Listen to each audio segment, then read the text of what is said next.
There's a particular kind of fear that only exists inside the modern Republican Party. The fear of being useful to Donald Trump right up until the second you become expendable.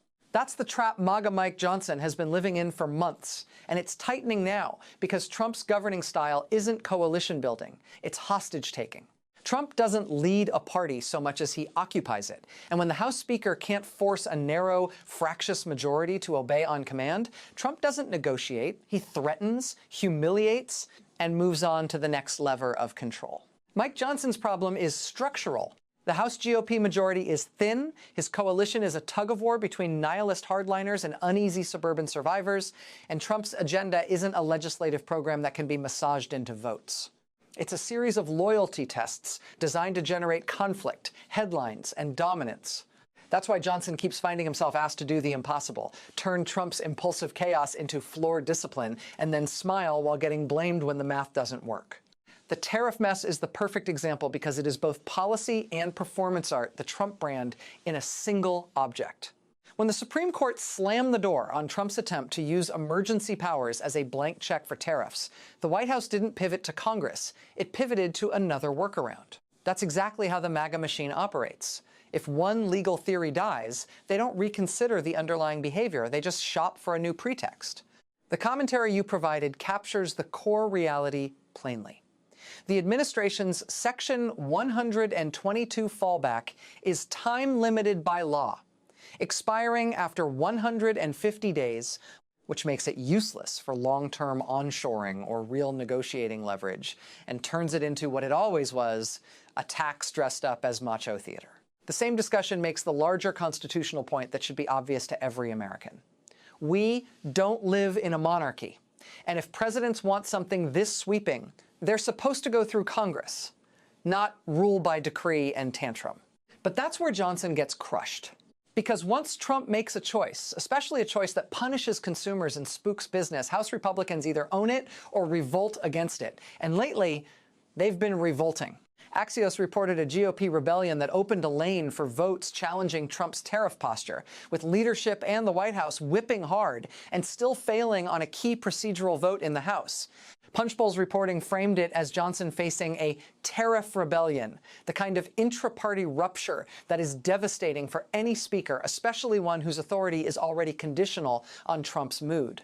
And the willingness of a few members to act like adults for 5 minutes? This is the recurring MAGA paradox. Trump demands maximal obedience to policies that are designed to be polarizing and legally brittle, then pretends the backlash proves he needs even more power. And when members start breaking ranks because they can't go home and explain to constituents why groceries cost more, Johnson is left holding the bag. Democrats don't have to invent this story. House Democratic leader Hakeem Jeffries has been explicit in tying Trump's tariffs to higher costs for everyday Americans and making affordability the moral and political center of the argument. The point isn't merely that tariffs can be regressive. It's that the MAGA movement treats regressive pain as a feature, not a bug, because it believes suffering can be repackaged as patriotism as long as the right people suffer. And then, when the speaker can't keep the conference in line, Trump doesn't defend the speaker as an institution. Trump treats the speaker like a disposable intern. That's the meaning of Trump takes away his job in MAGA world. Not a formal firing letter, but a public withdrawal of protective cover. A signal to donors and loudmouths that the speaker is fair game, and an invitation to the caucus to panic about who will be the next target. The result is what you'd expect in any organization, run like a protection racket. The boss creates instability, so everyone competes to prove loyalty, and the person in the middle becomes the easiest sacrifice. The MSNBC-aligned Maddow blog captured why these failures matter beyond the procedural trivia. Once a speaker starts losing rule votes and control moments that leaders normally bank as automatic, it's not just embarrassing, it's seismic, because it exposes the fragile machinery holding the majority together. That fragility is the real headline. In a normal party, a speaker responds to a setback by building a broader coalition or narrowing the agenda. In the Trumpified GOP, the response is to turn up the heat, threaten primaries, flood right-wing media with blame narratives, and insist the only reason the party can't pass things is that someone isn't being tough enough. And this is where Johnson's terror becomes rational. He's not just afraid of losing the gavel. He's afraid of being the fall guy for a governing philosophy that can't govern. Trump's demands are designed to be ungovernable, because ungovernable politics keeps the base angry, keeps the audience hooked, and keeps the party dependent on Trump as the only fixer. If the House functioned smoothly, the spell would break. If the House legislated through compromise, it would prove that Trump's constant emergency posture is unnecessary. So the system is kept in a permanent state of dysfunction, and the Speaker becomes a rotating scapegoat. You can see the same impulse in how the administration talks about expert reality. The provided commentary describes Trump world figures floating the idea of disciplining economists for describing tariffs accurately, and almost cartoonish tell that what they really want is not debate, but obedience to the narrative. That's not merely anti-intellectualism, it's authoritarian instinct. The movement wants to police the description of reality so it can continue selling pain as winning. Now zoom out. Johnson's speakership is also being battered by Trump's broader effort to nationalize everything: elections, culture, the economy, because centralized control is the MAGA substitute for persuasion. Reuters recently reported pushback to Trump's call to nationalize elections, including concerns from Democrats and even some Republicans about federal interference with the midterms that determine congressional control. That atmosphere makes every House vote feel like a proxy war over whether institutions still matter. Johnson is stuck trying to protect the GOP's House majority while being tethered to a president who treats the House majority as a prop. And that's the punchline of the entire MAGA era. Trump doesn't protect Republican power. He consumes it.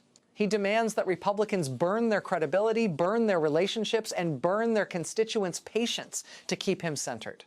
Johnson's leadership crisis is what happens when the bill comes due. The Speaker can't simultaneously be a serious legislative leader and a courtier in Trump's palace. A Speaker needs stable incentives. Trump supplies only shifting threats. Democrats should say this plainly and relentlessly. The chaos is not accidental. It's an organizing principle. When Trump takes away Johnson's job, whether by publicly undermining him, blessing rivals, or forcing him into humiliating contortions, the lesson to every Republican is the same. You are not elected to represent your district. You are drafted to protect Trump's ego. If you can't deliver, you will be replaced, ridiculed, and discarded. And here's the part that matters for everyone outside the MAGA bubble. This isn't just inside baseball about who holds the gavel. A Speaker who governs in fear can't defend Congress as a co-equal branch.